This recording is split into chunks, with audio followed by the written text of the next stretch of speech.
2025年世总运明仔载要伫咧台北大巨蛋要开幕，台北市政府今日公布呢，这个盛会代表是全球 AI 龙头飞碟执行长黄仁勋亲身来做代表，这个科技领域的盛会手。这个听讲台北市政府布局已经布局半年啊，台北市长郑万安嘛表示讲，会当邀请到黄仁勋，感觉非常的荣幸。啊，这个比赛要另外一个大亮点，就是参加比赛名单这个选手有一个高龄的选手，伊是周杰伦的某昆凌90岁阿公。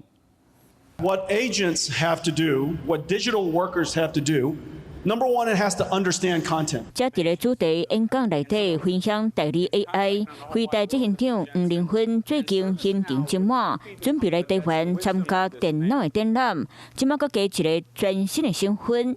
2005世总运今仔日公布，人第一盛会代表竟然就是黄仁勋，伊会担任代表科技领域的盛会手。黄仁勋讲，会当来到台北参与世总运的开幕典礼，感觉真荣幸。他身为全球科技以及 AI 领域的领军人物，具有指标性，由他来担任我们世庄于科技领域的圣火手，当之无愧。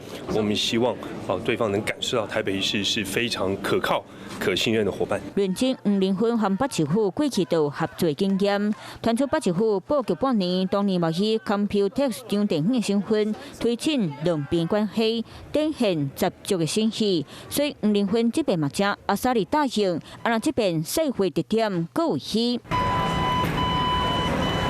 就算头毛规个白苍苍，有年岁身体嘛是要个勇气克，只是周董太太昆凌阿公。年纪超过90，正式报名今年世总运。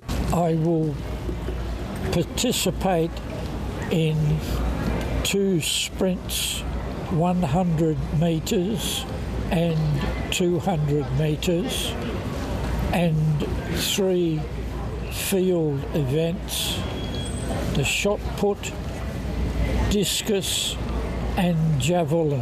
昆凌阿公为少年时就是运动歌手，学生时期捌伫咧澳洲高中田径锦标赛内底得到研究的冠军。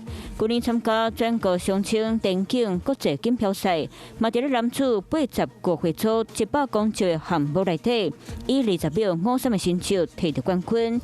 当时比赛画面，周杰伦就摕来分享，甲大家点感动说90岁啊，同款无什么事。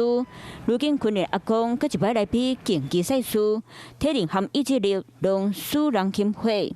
Hello， 我是林明瑞。想要抢先掌握最及时的新闻资讯吗？赶快订阅、按赞、开启小铃铛，锁定我们华视新闻的 YouTube 频道。